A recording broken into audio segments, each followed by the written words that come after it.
안녕하세요. 소마 50일입니다.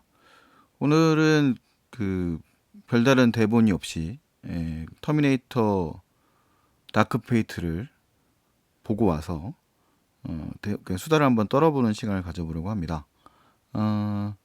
터미네이터 다크 페이트는 오늘 11월 3일 일요일 11시 5분 용산 아이맥스에서 봤습니다. 뭐 이 영화에 대한 평이 이렇게 항상 스타워즈든 터미네이터든 팬이 많은 영화들은 호불호가 많이 갈리는 편인데, 제가 들어가는 커뮤니티 쪽에서는 이 영화에 대해 부정적인 평들이 좀 많은 편이었어요. 뭐 실망스럽다라는 평이 많았습니다. 뭐 이 영화를 보기 전에 일단 터미네이터 1편을 한번 다시 봤습니다. 그리고 이제 2편을 보다가 피곤해서 이제 잠이 들었는데, 일단은 1편을 다시 봤더니 굉장히 짜임새가 좋은 영화더라고요. 뭐 대본의 구성 자체가 상당히 잘 돼 있고, 촬영도 그 당시에 LA의 로스앤젤레스의 그 야경을 중심으로 해서 카체이스 씬이 계속 끊임없이 펼쳐지는 그런 전개의 영화였어요. 그리고 이제 2편이야 뭐 우리가 다 알고 있는 가장 터미네이터 시리즈 전체를 아우르는 최고의 걸작 영화라고 얘기할 수 있죠. 이 메시지라든가 세계관이라든가 이런 것이 모두 만들어져 있다고 볼 수 있습니다. 이 터미네이터 다크 페이트는 영화의 시작 자체가 2편에서 바로 이어집니다. 첫 장면을 여는 게 터미네이터 2편에서 등장하는 사라 코너의 정신병원에서의 그 비디오 영상으로 시작을 하거든요. 그리고서 이제 좀 충격적인 전개로 나아가는데, 2편에 존 코너의 역할을 맡았던 에드워드 펄록이 그 어린 시절의 모습으로 등장을 하고, 이 존 코너를 2편에 살아남았던 이 존 코너가 다른 터미네이터에 의해서 살해당합니다. 그래서 일단은 영화의 세계관 자체가 이 존 코너가 리더가 되는 미래의 세계는 엎어져 버린 거고요. 그 다음에 이제 사라 코너는 살아남았지만 자신의 아들을 지키지 못했던 거죠. 그 이후에 이제 20여 년의 시간이 지나서 이야기가 전개됩니다. 영화의 구조는 거의 뭐 항상 터미네이터의 같은 패턴의 구조. 미래의 중요한 임무를 차지할 인간의 리더가 될 인물 또는 그 주변인을 제거하기 위해서 터미네이터가 오고, 그 다음에 그것을 지키기 위한 새로운 수호자가 등장을 합니다. 그리고 이제 기존의 인물들, 이 사라 코너 그리고 이제 아놀드 슈왈츠제네거가 캐스팅되었다는 사실은 다 알려졌으니까 아놀드 슈왈츠제네거가 연기하는 터미네이터가 어떤 역할을 하는 것이겠죠. 이 영화에는 전체적으로 이제 그런 기본 구조를 그대로 유지하고 있어요. 그러니까 새로운 터미네이터로는 REV 레브 8이라고 불리우는 터미네이터인데, 이 터미네이터는 2편에 등장했던 티천과 티천에다가 이 티천의 좀 더 강화된 버전의 터미네이터라고 할 수 있을 것 같아요. 거의 뭐 액체 금속을 이용해서 뭐 몸의 형태를 자유자재로 변형을 시키고, 그 다음에 이제 물체를 만지면 그 물체가 될 수 있고, 사람들의 인물의 형태도 모사할 수 있고, 뭐 그런 존재입니다. 조금 다른 점이 있다면, 이 터미네이터 이 REV8은 좀 연기를 좀 더 실감나게 해요. 우리가 터미네이터 1편에 나왔던 이 아놀드 슈왈츠제네거가 연기했던 T800이나 그 다음에 로버트 패트릭이 연기했던 터미네이터 2에서의 T1000의 경우에는 감정 표현이 거의 없다고 봐야 되겠죠. 되게 무표정한 얼굴로 기계스러운 모습을 강조하는데, 이 REV8의 경우에는 순간 필요할 때는 인간적인 감정과 거의 유사한 감정을 냅니다. 그러니까 이 연기가 좀 어려운 게 인간적인 감정인 듯 하면서 또 로봇이기도 한 뭐 그런 모습을 이제 해야 되는 거죠. 이 영화의 중심축이 되는 인물은 데니 라모스라고 하는 역할을 하는 나탈리아 레이즈라는 신인 배우인데요. 이 라틴계입니다. 이제 이름에서 나타나는 것처럼 이 멕시코의 이민자 출신 가정의 이제 소녀예요. 뭐 자동차 공장을 다니고 있는. 소녀라고 하기는 그렇군요. 약간 젊은 여성이고, 그 다음에 이 여성을 보호하기 위해서 미래에서부터 그 미래에서부터 임무를 받고 파견되어 있는 약간 그 인간이지만 강화된 인간인 그레이스라는 인물이 이제 등장합니다. 맥켄지 데이비스라고 해서, 그러니까 1편에서는 마이클 빈이 연기를 했던 뭐 카일 같은 역할이 이제 이 그레이스의 역할이죠. 그 다음에 이제 뭐 기존에 우리가 알고 있는 린다 해밀턴이 사라 코너가 이 조력자로 등장을 하게 되는 거고, 그래서 이들의 이제 이 사라 코너와 그레이스와 그 다음에 나중에 합류하게 되는 아노 슈왈제네거까지 해서 이들이 이제 데니 라모스라고 하는 여성을 지키기 위해서 투쟁을 벌이는 이야기가 전체적인 이야기 구조입니다. 그래서 이야기 전체는 뭐 일반적인 구조를 그대로 가지고 있고, 이 영화에 대해서 부정적인 입장을 보여주고 있는 분들의 경우에는 글쎄요, 이 영화의 뭐 새롭지 않은 측면 또는 뭐 아니면 이제 추억의 캐릭터들의 늙은 모습, 그게 무엇이 이제 마음에 안 드실 수 있는지 모르겠는데, 제가 봤을 때 결론적으로 말하자면 이 영화는 뭐 그렇게 아주 실망스럽지는 않고, 그렇다고 해서 걸작 반열에 올라갈 만한 영화는 아니다라고 생각합니다. 일단은 터미네이터 2라고 하는 영화를 놓고 봤을 때 제임스 카메론이 연출했던 1991년작, 이 영화의 기본적인 플롯은 그 터미네이터 1편과 거의 맞닿아 있거든요. 터미네이터 1편에서 나왔던 것들을 틀어버리고 이제 팬들의 기대심을 꺾어버리고, 동시에 그 이상의 엄청난 비주얼들을 당시에는 되게 선사했었기 때문에 그 충격의 강도가 엄청났었던 거죠. 근데 뭐 이미 이제 지금 이 다크 페이트가 나오는 시점에 2019년, 벌써 90년대를 다 지나버리고 2020년을 이제 코앞에 두고 이 시점에 만들어진 이 영화에서 새로운 것이라는 것은 사실은 별게 없습니다. 결론적으로 말하자면.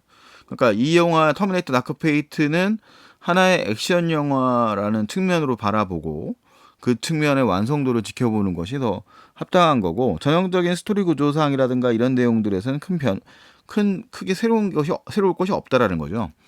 이미 터미네이터 시리즈는 3편에서는 존 코너의 미래 지도자와 그 주변 인물들을 제거하기 위한 미래의 파트너, 그 미래의 여성형 사이보그가 등장을 했었고, 4편에서는 아예 존 코너가 리드하는 이 미래의 전쟁을 다루고 있었고요. 5편은 아예 이제 뭐 시간 타임라인이 다른 이제 일종의 멀티버스의 세계를 갖다가 이제 구현을 했던 거죠. 그러니까 이 다크페이트의 경우도 결국은 이제 멀티버스의 세계가 된 거예요. 그러니까 이제 이 영화의 주제에서 언급되는 것처럼 운명은 정해지지 않았다라고 말하는 것처럼 사라 코너가 낳은 자식이었던 존 코너가 지배하는 그 핵전쟁 이후의 기계인간의 대결의 세계는 이제는 이제 없어진 미래가 된 거죠. 그 대신에 또 다른 이제 디스토피아의 세계가 우리를 기다리고 있다라는 설정인 겁니다. 그렇기 때문에 이 영화에서 그레이스라고 하는 인물은 사라 코너라는 인물에 대해서 알 수가 없어요. 모르는 존재로 설정되어 있고, 그래서 이 그레이스는 그레이스 나름대로의 지킴이 역할을 하기 위해서 이제 미래에서 현재로 온 것이고, 사라 코너는 자신이 알고 있었던 자신이 예견하고 있었던 미래의 세계는 이제 없어졌다는 것을 각성하고 이 비슷한 미래를 막기 위해서 애를 써야 되는 것이죠. 그래서 이 전체적인 구조에서는 큰 대신 이제 우리가 터미네이터 제너시스에서 나왔던 것처럼 복잡한 타임라인을 가지면서 이야기 구조를 복잡하게 나가기보다는 좀 더 이제 단순하고 명쾌한 구조로 가는 대신에 좀 더 이제 과격한 액션 시퀀스들을 만들어내는데 애를 썼다고 볼 수 있는 게 이 영화의 특징인 것 같습니다. 뭐 잘 아시다시피 뭐 팀 밀러 감독은 데드풀 1편을 이제 연출했던 감독이고, 이제 두 번째 연출작이 이 작품이거든요.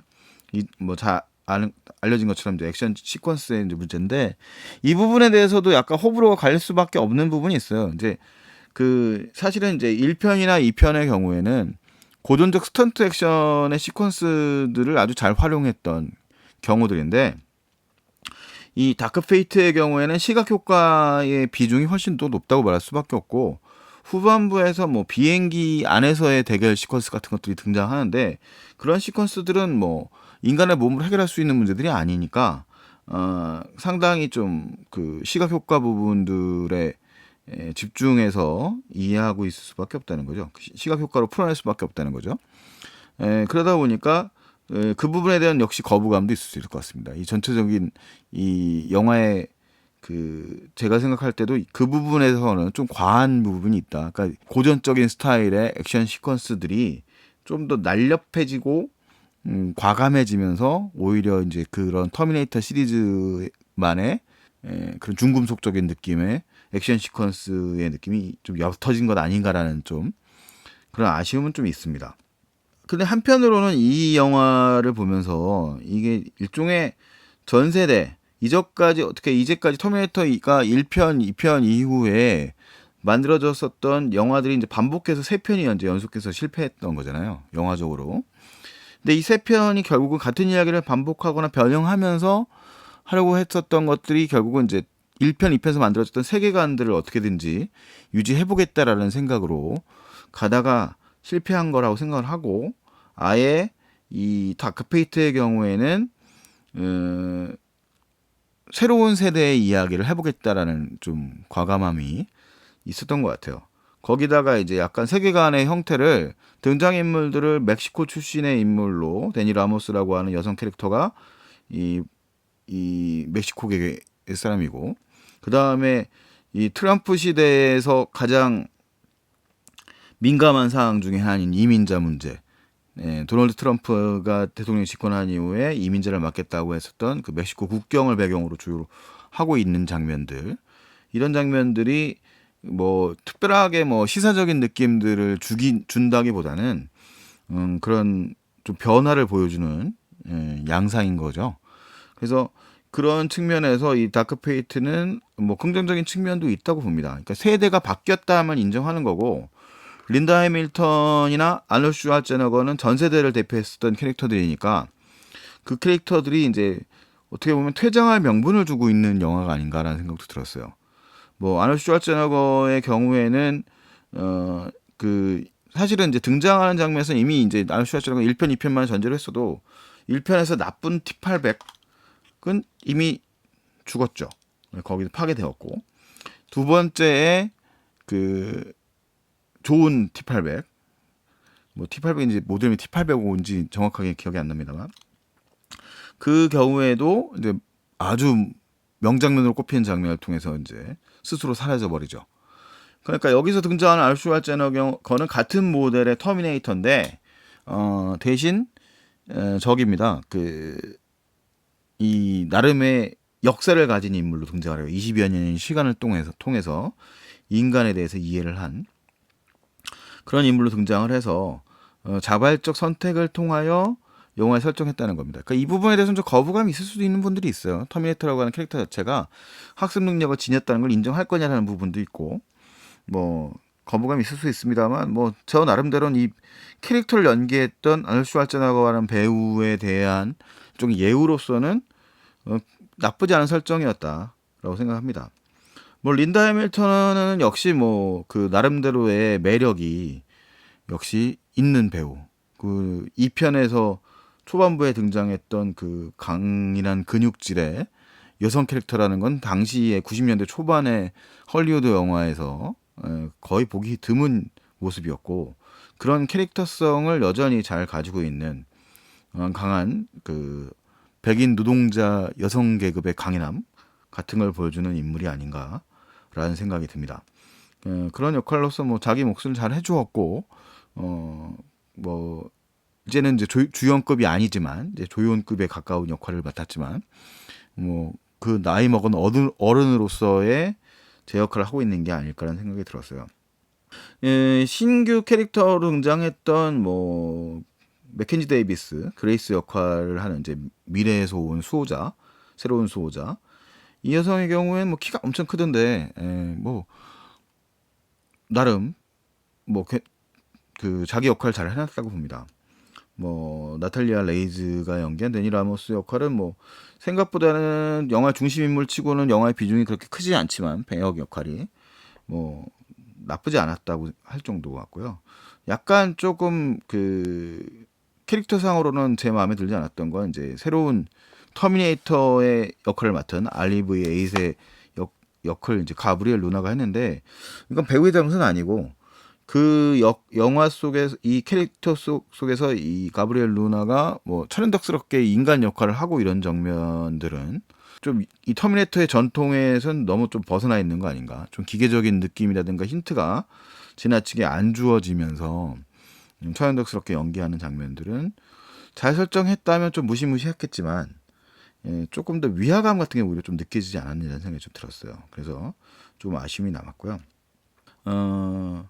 그래서 터미네이터 다크 페이트를 제가 방금 뭐 오늘 본 소감으로는 뭐 영화 자체는 뭐 아주 뛰어난 뭐 걸작의 반열 뭐 그걸 아마 이제 팀 밀러 감독 역시도 그런 점을 잘 알고 있었을 거예요. 터미네이터 2라고 하는 그 넘사벽의 영화가 있는데 그 영화를 넘어갈 수는 없을 것이고 어떻게 하면 이 영화를 새로운 세대의 영화로 만들고 그 다음에 전 세대의 인물 주요 캐릭터들을 멋있게 퇴장시킬 것인가 라는 문제에 접근을 했던 것 같고요.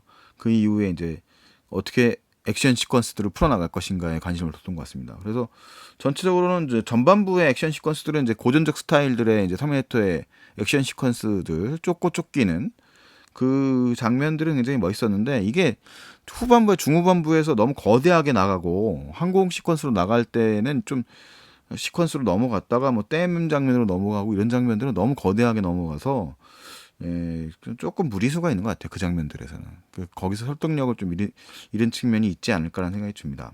뭐 데드풀을 감독했던 감독이라고 했으니까 조금 더 그런 좀 재기 넘치는 장면들이 예산의 규모를 좀 줄이더라도 크게 키우지 않더라도 그런 장면이 더 나은 선택이 아니었을까 하는 생각은 드는데 어쨌든 간에 차별성을 그 전편에서 뭐 이미 많은 영화들 터미네이터 영화들이 만들어졌기 때문에 뭐 새로운 것을 찾을 수 있는 방법 중에 하나였지 않을까라는 생각은 좀 들고요. 그래서 뭐 제 생각에는 뭐 터미네이터 다크페이트가 뭐 그렇게까지 이렇게 욕을 많이 먹을 만한 영화는 아니라는 생각이 전 개인적으로 들었어요.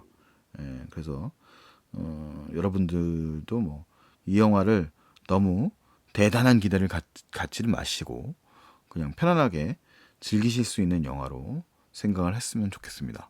뭐 그렇게 생각을 하면 뭐 즐거울 수 있는 영화들 물론 이제 영화의 소재 자체는 디스토피아의 소재의 영화지만 우리가 이 영화를 보는 것은 어디까지나 편안한 극장에서 안전하게 바라보는 거고 현실에서 경험하고 싶지 않은 디스토피아의 세계를 바라보는 거니까 뭐 그렇게 좀 편안하게 즐길 수 있으면 되는 거 아닐까라는 생각을 합니다.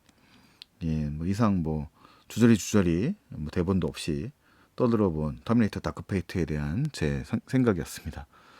그러면 뭐 다음에 또 좋은 이야기거리, 재미있는 영화 이야기거리가 있으면 또 이야기하도록 하겠습니다. 감사합니다.